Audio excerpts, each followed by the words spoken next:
Dr. Disrespect's new game studio, Midnight Society, has announced their founders passes for the game codenamed Project Moon. The kicker here, though, it's an NFT. If you're living under a rock, you may not know Dude, what a fucking intro, man. But the kicker is, it's an NFT. Da-da-da-da-da, like fucking Doom music. Fucking, this is so great. NFTs are making their way into the gaming space, with companies like Team 17, Ubisoft, and GSC Game World being among the most notable in recent memory. Two of those instances, however, were met with overwhelmingly negative response from the community, to the point where both Team 17 and GSC opted to remove NFTs from their projects, with Ubisoft having to unlist the court's announcement trailer on YouTube after having received over 20,000 dislikes. And now the exactly, and this is what happens with a lot of these games, is that like the gamers can unironically rise up, but here's why they won't with pay to win. It's because a lot of people want to win.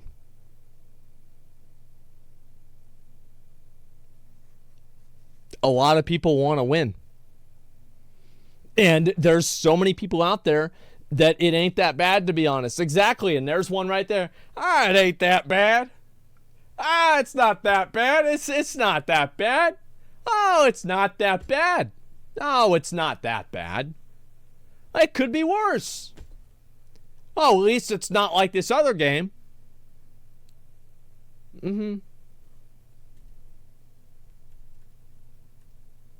Taking his lashings online over the recently announced founders passes to his new game, codename Project Moon. Founders passes. Someone said, by the way, that pay to win isn't all black and white, and that the problem is infinitely scaling pay to win. I actually want to address what you said, because I think that you're right. I think that, for example, like the crystalline aura is not really pay to win, even though by any definition of pay to win, it effectively is. I think the biggest problem with pay to win in games is whenever you can infinitely spend money and infinitely gain power because of it. It's kind of like the difference between, like, let's say you can spend $20 a month or $100, that's a lot, but like, let's just say $100 a month to pay to win in the game. That is a completely different universe than if you can spend $10,000 every day. So like, for example, like a WoW subscription is in a way pay to win. And a, crystalline aura is in a way pay to win. Bonds in RuneScape are, to the best of my knowledge, pay to win. A subscription to Final Fantasy is pay to win, because you're able to access content and your character is able to become more powerful by giving the company money, right? So, in my opinion, I think that really the main issue is infinitely scaling pay to win. Is that somebody who spends $200 is more powerful than somebody who spends $100, and somebody who spends $500 is more powerful than somebody who spends $200. Is that making sense? It's pay to play, though? No, it's not. Like, with Lost Ark, for example, I guess with like Final Fantasy and WoW, yeah, I guess you could probably say it's more pay to play. You're right about that, and I'll take those off the list. Like, I think that like in a theoretical, like a thought experiment, yes, I think I'm right. But like in a more practical sense, yes, Lost Ark is a much better example with the crystalline aura, because like you can't buy, for example, 2 crystalline auras and stack them. You can't buy like 10 crystalline auras and stack them. And like, that's the difference. You can. So you can have the effects of 2 crystalline auras like on your character at the same time. No, just the length. Oh yeah, that's not what I meant. Let me go back. I just want to make sure that distinction is clear, because it is important. That's what I really have a problem with, is the infinitely scaling ones. But I think also, like, you have to spend only $100. That's still $100. It's a ridiculous amount of money. Founders passes are the first in a series of distinct access passes for players looking to engage with Dr. Disrespect's game as early as possible. I think that selling early access packages is not really that big of a deal. Like, I think almost every game, and this is just like the reality of game development, is that a lot of these games have to do something like early access to fund the rest of the development of the game. But I feel like games like PUBG that stayed in early access for years and they just got taken out of it arbitrarily because of the holiday season, and Microsoft made them do it. That was kind of my assumption. And that's the kind of stuff that really sucks, is whenever a game is stuck in early access forever. Early access is good for MMOs nowadays, or servers are just going to explode. That's true. You're right about that. Are the first in a series of distinct access passes for players looking to engage with Doc's game as early as possible. And in order to receive one of these coveted Founders Passes, one has to apply on the Midnight Society website and then be approved via an application review. If you're one of the lucky 10,000 people to be chosen to receive and purchase a subsequent Founders Pass, you then have to pay $50 USD to acquire one of these NFTs. Upon purchase of one of these NFTs, users are first provided a procedurally generated profile picture.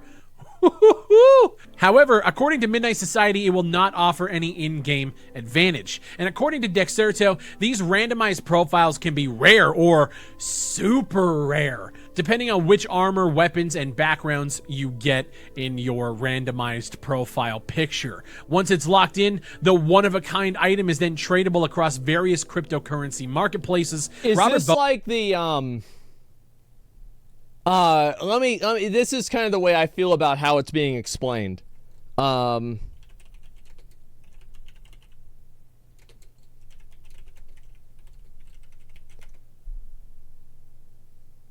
Yeah, so this is kind of the way I feel like Dr. Disrespect is explaining the NFT thing, okay?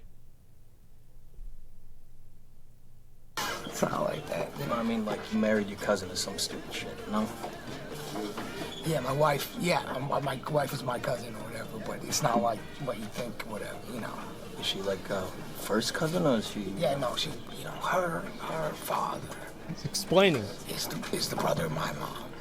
Right. It's not like, you know, look, we grew up together, and she grew up hot, you know, she fucking grew up hot, and all my friends were trying to fuck her, you know, and I'm not gonna let someone, you know, one of these assholes fuck my cousin. So, you know, I use the cousin thing as like an in with her. I'm not gonna let someone else fuck my cousin. You know, if anyone's gonna fuck my cousin, it's gonna be me out of respect, you know. No, I get it. Yeah. I mean, you're not afraid of like the whole kid thing, right? Like the whole kids with her. Yeah. So it's like basically he goes and like he's explaining to fucking to Leonardo DiCaprio here what being a cousin means.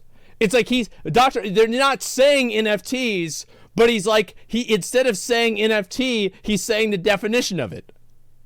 You see what I'm saying? That's what it is, yeah.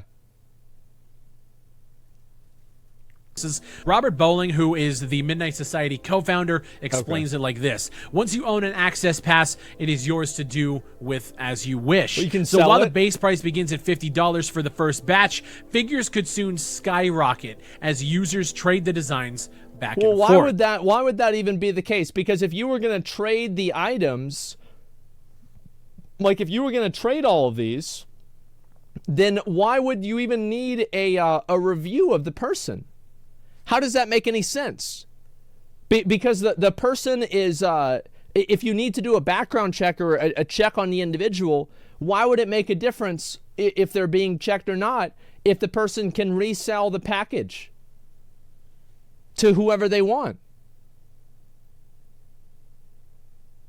You think it's like a scam, like to sell the data, to scam people? I don't know. It's artificial scarcity. No, I don't think that's necessarily wrong. Like, I actually think that it's a good idea to only have a select amount of people testing the game and not everybody. And I think it's also a good idea to have some tests for the game go NDA, because like sometimes the game is going to come out in a rough state, and if you put that in front of the public, then people are going to think it's a bad game. And there's a lot of games that look bad at first and then they get better over time. So I don't think that's necessarily a mistake, but at the same time, I think that it's also worrying whenever it's combined with other things as well. So bots don't take all for one. That's my best example or my best expectation of what it is. Like that's the best defense that I could have thought of too. Furthermore, each Founders Pass in the first drop comes with a handful of bonus perks, providing owners with unique rewards. From early access with game builds and weapon tests to first dibs on minting new avatar features. Ooh. There are multiple benefits listed, and this is again according to Dexerto. I'll have the article linked down below. Perhaps most notably, however, Founders Pass owners also gain voting rights throughout the game's ongoing development.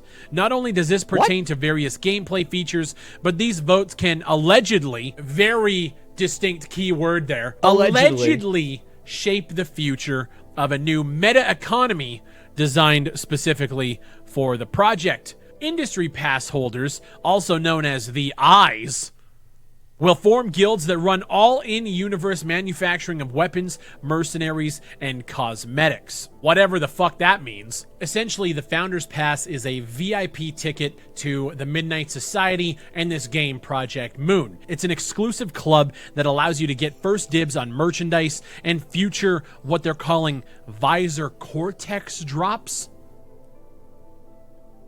My biggest concern is the fact that in the news regarding NFTs and crypto projects, there are a lot of bad actors out there. Guys like Jake Paul, it's just Ice Poseidon, Lana Rhodes, all pieces of shit. I love how he says it. I just love how he says it, man. Oh my God. That's great. Yeah, I mean, look, I agree with this stuff. In my opinion, I wish that there was more accountability for this kind of stuff. But I think also there's a lot of players out there, like, I don't really have a big issue with like Founders Passes or stuff like this or whatever. I don't really care that much. But if you're like selling this like early access and it's like an NFT type thing, oh man, that's just a bit much. Can you go back a few frames? Who was the girl? Yo, chill, dude. Chill. Not give this NFT stuff a pass? Not like you need me to tell that? Fuck them. I mean, no. Here's the thing, right? Is like, I have not really seen a use of NFTs that have revolutionized something that did not already exist. Like, people can say concert tickets. Listen, guys, people have bought concert tickets for 100 years now. Like, we were able to buy concert tickets before NFTs. Like, you just go there and they scan your phone. You buy it on your phone and they scan your fucking barcode on the phone. And longer, yeah, it's like, this is not revolutionizing anything. This is just a new way of packaging it. It's a more secure way. I mean, like, maybe.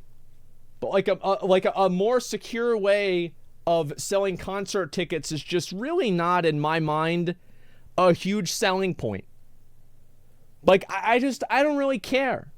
You know what I mean? Like, I really don't care that much. Like, I just want to be able to buy the ticket and what about, like, prevents scalpers?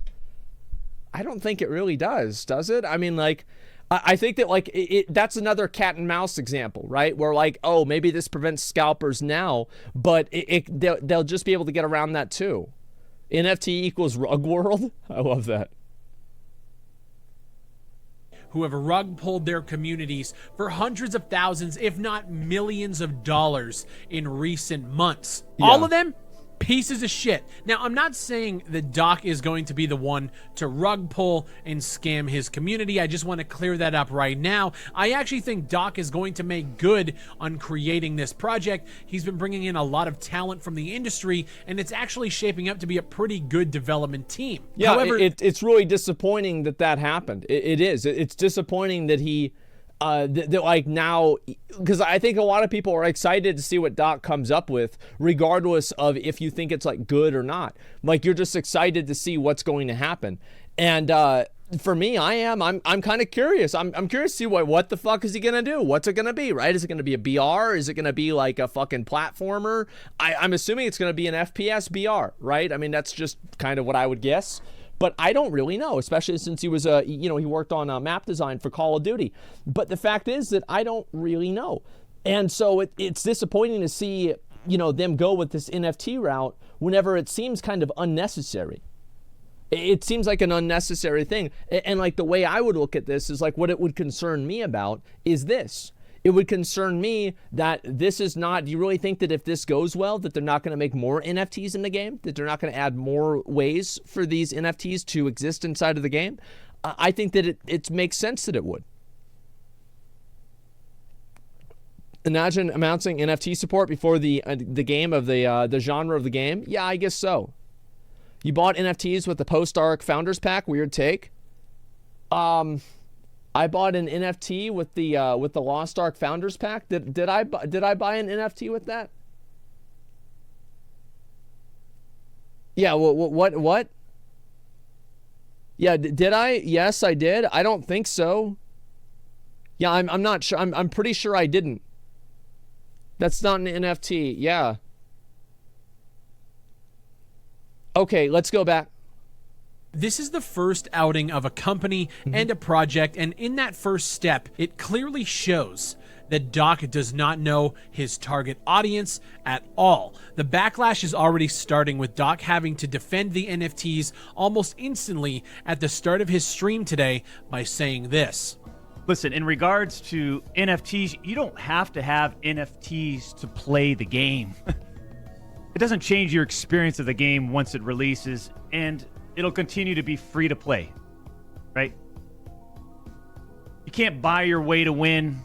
Nobody cares about pay-to-win mechanics when it comes to NFTs, Doc. We simply ask why this needs to be on the blockchain. Is this not just an... Yeah, that's my question is like, then why? So it doesn't change your gameplay experience. It doesn't make you better at the game. It's not a way of storing materials. It's not a type of security. Well, then why? If it's free, it's no pay to win. Yeah, it's to make money. Yeah, and you need to make money. Yeah, I just don't think that it needs to be with NFTs. That's my perspective. Bad take, it adds value for those who like it and provides funding for development. No. It adds value for people that like it and provides funding for development. I think that, yeah, I think so. Definitely. And here's kind of what's happened with NFTs is that I like, for example, like I wanted to work on an NFT project like last year. And I decided not to do it because NFTs have just turned into, like, it seems like 99% of the time that I hear about NFTs, it's about some content creator who made an NFT and scammed their audience. It's basically like NFTs are not fundamentally bad, but whenever they are used in a bad way, 99% of the time, people are going to assume that they're bad. That's just the way it goes. It's like skins in CSGO. Yeah, I think so. Imagine you have a helmet. It's now Asmon's helmet, and it can be sold accordingly in game for currency, but now it has more value because it was yours. It's not yours, though, because the company owns the copyright to it, and they can delete your character whenever they want. They can just delete that item out of the database. Like it's not like a random line of text being yours. This is like owning a receipt. With the blockchain, it's not possible. It's not about the blockchain because if you remove the function of something, you effectively remove it. Just because you still have the receipt for something doesn't necessarily mean that the receipt implies that the item actually exists. The receipt for something does not mean that the item exists. Is that how it works? Yes, it is. That's exactly how it works. So, like, for example, if you have a... well, let's say you have an NFT in Dr Disrespects game, and the game shuts down. Now what? Where can you use that helmet?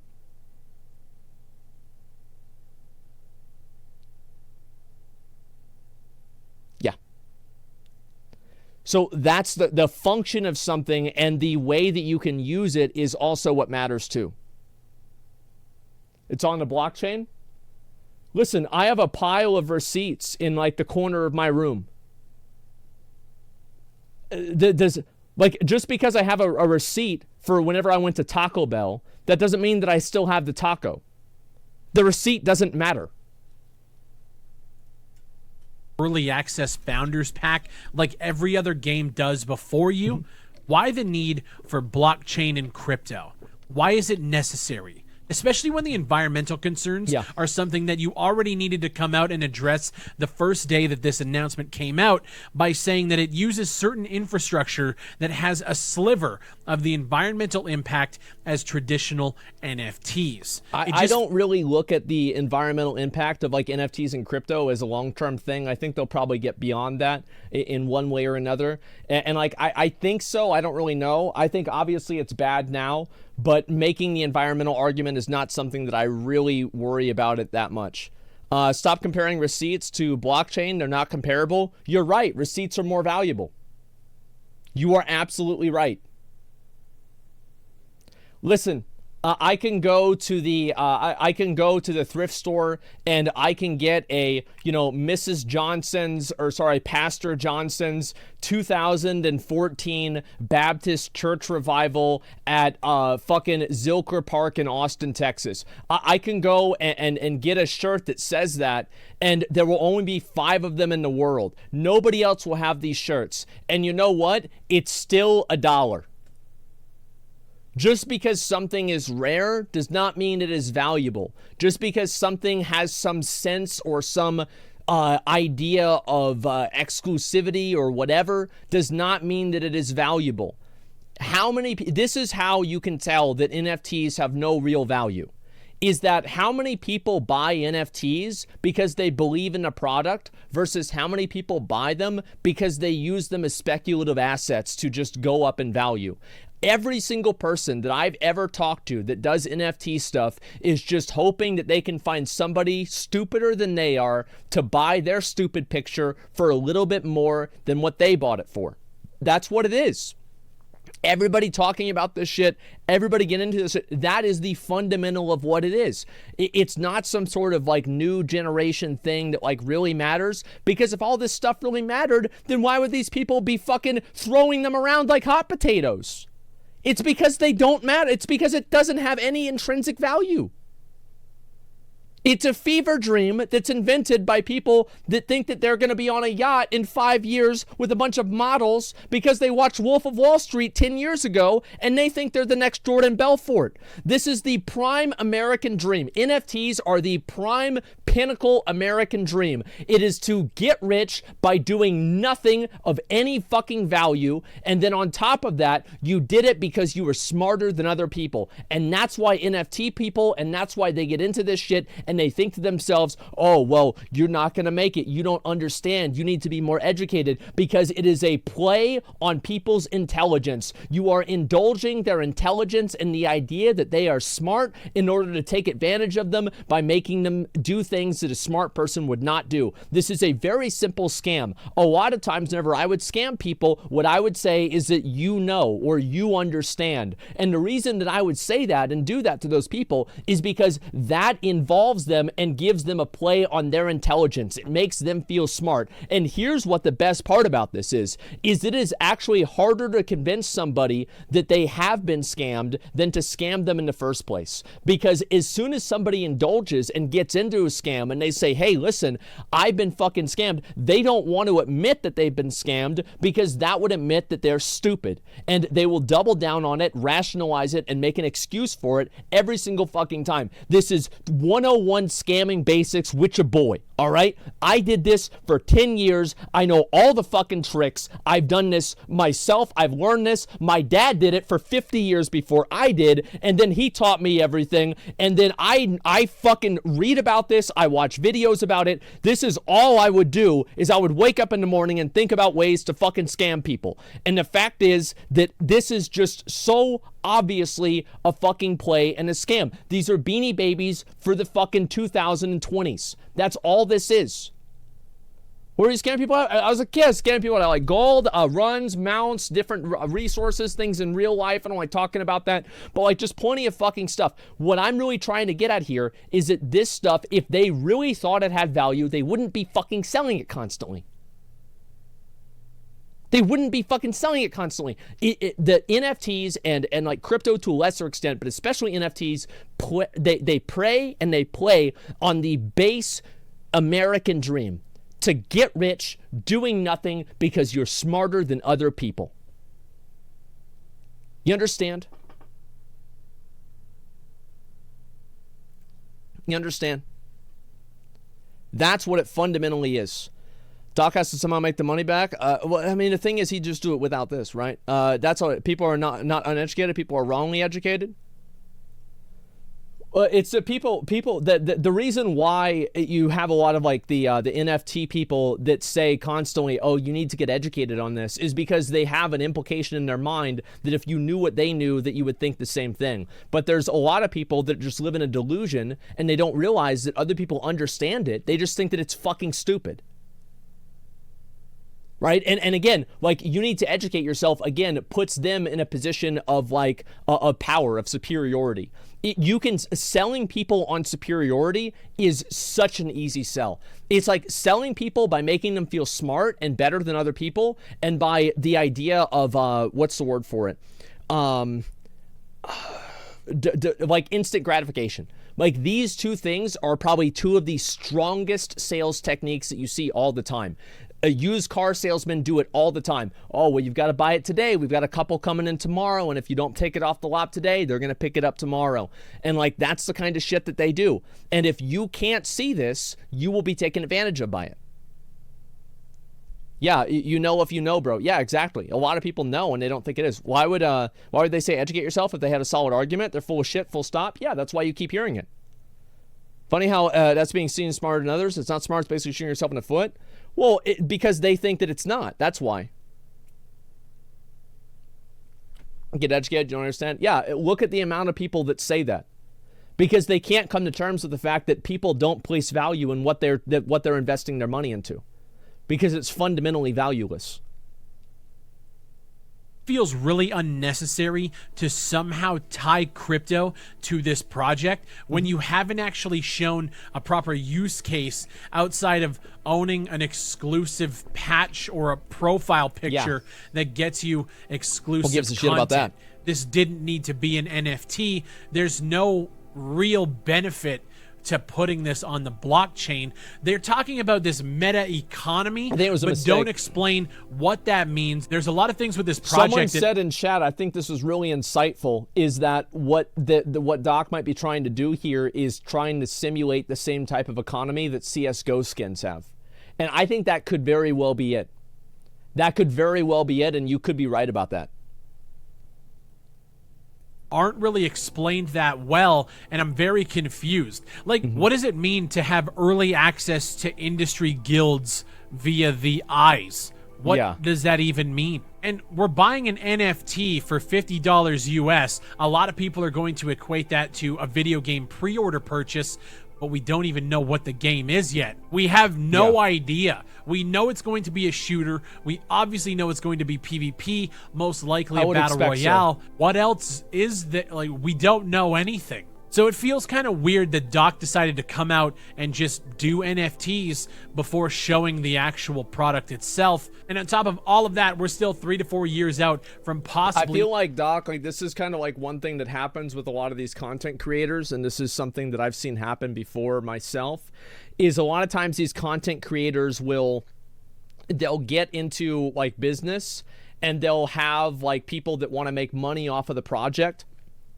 push them in a direction that maybe they might not be completely comfortable going, but they go with anyway, and then they get backlash like this. I'm expecting that Doc probably isn't a huge fan of NFTs, maybe. I don't know. Like, I'm obviously just fucking talking out of my ass here, but I think there's a good chance that Doc might not be the biggest fan of NFTs either, and just his marketing or production or development team thinks this is a really good idea, and so because he's the face of the product, he has to kind of defend it, you know? And like, it sucks to be in that position, and like, that's just what happens whenever you're in a big like organization, but ultimately, it is his responsibility too. Like, and it's not like it, what I'm saying is it sucks, but that doesn't mean that there's like no responsibility. Does that make sense? Case in point, yeah, Valkyrie I think was a great example with the reflect stuff. Exactly. People already invest in NFTs heavily. They need to convince us it has value to make money out of it. Yeah, I think so too. By that logic, WoW scammed you for decades because all the gear and AVs have no intrinsic value, even one patch later. Well, no, because I didn't pay for those. I paid for access to the game. I understand. Listen, I understand that there's a lot of people that are, these are big NFT people, and they try to come up with these really these stupid gotchas. Because they're like, oh, well, you play video games. Imagine if you could have Invincible in any game you wanted. Yeah, sure. In my CSGO loadout, I'm going to, should I go with the AK or the AWP? You know what? Actually, let's go with Fireball. No. No. It's just thinking about this for more than 10 seconds makes you realize how fucking stupid it is. Yeah, experiencing the game is what you pay for. Yeah, it's like they always come up with these completely just surface level gotchas. It's so sad. Even seeing this game come to fruition, they're putting together the team and they're still hiring at this current moment. I myself am curious to see what Doc is going to do. Midnight Society is gathering a lot of good talent, according to what we're seeing on Twitter. I just feel like this is such a tone-deaf outing and announcement based on everything. It was a huge mistake. It was a huge mistake. I think that, so whenever you have a product and whenever you're trying to sell anything, even if you're trying to sell yourself as an individual, the individual has to know why people watch them. So for example, there's different streamers that people watch for different reasons. So if a girl that's doing ASMR stuff and she's wearing a bikini, and she's doing that all the time, if she suddenly stopped using a webcam, that would completely change her audience, right? People would just stop watching. It's the same thing as if they made a, for example, if you had an NFT or a fucking VTuber, and you had a female VTuber, and you originally were this cute little cat girl, and you had these little ears that, they flutter every single time somebody donates, and you've got some milkers and, a little cleavage, not too much, but it's tasteful. And then you change the next day, and instead of that, your new VTuber avatar is Carl from Aqua Teen Hunger Force. I wonder what that's going to do to the viewership. It's probably going to change it. I think it's gonna make it lower. I do. I think I'm gonna go out on a limb here and assume that it will make it lower. Carl's the man, bro. Where's my favorite clip of this shit?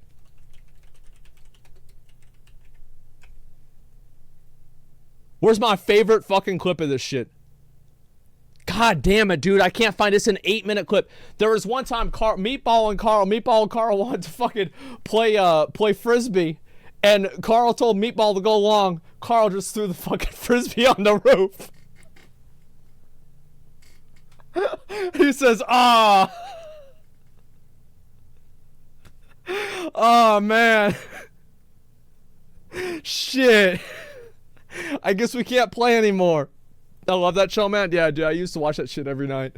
And so anyway, what I'm saying is every content creator, for example, for me, right? You guys watch me because you guys watching MMOs. And for example, you also like watching me because I'm people think that I'm relatively authentic. And I can't believe I've fooled that many people. It's incredible. I've fooled that many people, right? But if I put 50 different sponsor logos on my stream and I was constantly going live with sponsored events and things like this, I think people have people that would change their perspective of me because they have already a image of what I am in their mind. And that's what ends up happening, is that a lot of these people, they Dr Disrespect. How does this lead back into Dr Disrespect? Sorry, I went out on the fucking the cat girl tangent. How does this affect Dr Disrespect? One of the big reasons why people are excited about Dr Disrespect is because he's been an outspoken voice in gaming. He's been incredibly critical about games over the years. And this is a content creator that, while yes, it is a character and everything like that, this is somebody who people generally like and people feel like they can to some degree trust. They feel like they can trust, and they've watched Doc for years. They think that they know Doc, and to a certain degree, I think that they might actually know him, right? If you guys watch me for years, you know pretty good. You do probably know me kind of well, right? That's just what happens if you watch somebody for that long. And anyway, what I'm saying is that whenever you do something, and like, so you look at like, what are the virtues that Doc has that makes people excited about his content? He is a big content creator. He is, to a certain degree, authentic about who he is, even though who he is a joke, right? And it's like, those are the two main, I think, now that I think about it, those are the two main things. And he's a person in the community. So if you remove and you change that authenticity into doing something like NFTs or whatever, that really hurts people's perception because it is fundamental to the image that he's created. It's kind of what I said before about how somebody can only get canceled if they get banned or if they contradict what their public image is. So, like, for example, like, there have been people that have actually gotten canceled. Do you want to know how Keemstar could actually get canceled? Is if he made an apology video. If Keemstar made an apology video, like, let's say Keemstar finally, the Alex drama comes up again, and Keemstar finally decides to do like a, you know, he does an apology video. He's sitting in front of his bed. He's crying. He says, "This is the hardest video I've ever had to make, guys. And by the way, it's brought to you by Raid Shadow Legends. And, you know, my favorite character is this pumpkin guy with a sickle. He's really cool, and you can play him for $5. Now, anyway, I'm sorry for being racist." You know, like, that's basically what it is, right? If Keem made a video like that, and he had like a link to some charities, like social cause charities, that would be the worst. Keem's audience would fucking hate that. They would absolutely fucking hate that. But in the same way, if one of the super progressive, you know, very like outspoken, like, I don't know about Hassan, if that's like a really good example, but especially people like Hassan could sometimes be an asshole, right? That's why I like him. But like, the fact is that there are a lot of other ones that are like way more sanctimonious, right? If you have like a super sanctimonious person, and then it comes out that this person is actually, you know, this terrible guy or whatever. I think the best example is how many times in like the 90s and the 2000s did some preacher or some fucking televangelist fly around on his fucking private jet full of, you know, hookers and drugs whenever he lands, and he tells people they're going to go to hell for that. You see what I'm saying? So it's like, yeah, like, that's what, yeah, Ellen. I think Ellen DeGeneres is a great example. That is a perfect fucking example of somebody who genuinely, pretty much in a way, got canceled for a while because she contradicted her public image. Like, for me, I understand that about myself. Ellen DeGenerate, yeah, I mean, look, who gives a fuck, right? I don't really watch the show.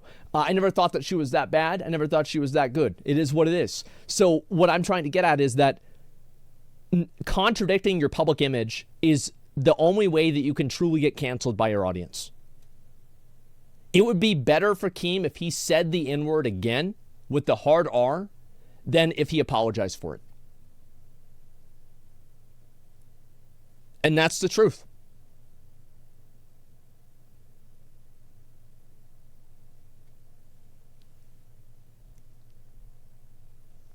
Let me watch the video. You guys, question marks? You're an idiot? Probably not right.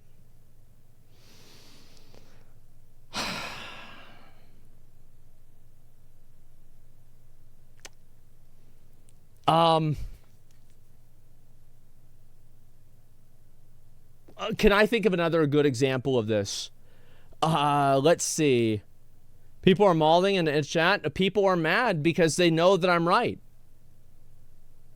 They know that I'm right. I'm thinking of like other examples of this happening. You're losing it? What the fuck? No, I'm not. No, I'm not. Because he's cultivated a community of people that don't care about that kind of stuff. And part of his personality is not caring about that stuff. So if he changes that, he alienates that community. It's common sense. Louis C.K. had that happen because he was a sanctimonious asshole that constantly used his different fucking, he would constantly make statements about things, and then it turns out that he's jerking off into ferns next to women. Absolutely right, yeah. Listen, that's what I mean. Mods, delete the 600 upvote thread on your subreddit. I'll talk about that afterwards. Let me focus on this. And I understand that this is like, this might be a very hot take, but I believe it's true. I genuinely do. Now, he would get banned. By the way, he would get banned. But if he didn't get banned, it wouldn't matter. else that we're seeing in the industry. Leave a like on the video and subscribe for more content just like this. And if you guys enjoy the content enough, become a member like these beautiful people that you see on screen right now. Make sure you guys pick up a mouse pad and a t-shirt from my apparel brand, ttkapparel.com. If you guys spend $50 on any sort of combination of t-shirt, mouse pad, whatever, you can get 15% off your order automatically applied at checkout. We have worldwide shipping, and we're just getting started. Amazing. My name is Big Fry. Thank you guys for watching. I haven't watched one of this guy's videos before. I haven't seen any of this guy's videos before. I really like how he said piece of shit. Like, I really thought, like, pulled their communities for hundreds of thousands, if not millions, pulled their community. Biden, Lana Rhodes, all pieces of shit who have a rug. God, that feels so, it's just, it's so, like, it was so just fucking, yes, there it is, bitch. You know what I mean? Like, that was bass. Yeah, it was just like, the way he said it, it was just like, yeah. That's right, dude. It's authentic. Yeah, there you go. There's a video. I never watched one of this guy's videos before. Big Fry TV. And yeah, give him a sub, give him a like. I think this is a good video, and it's talking.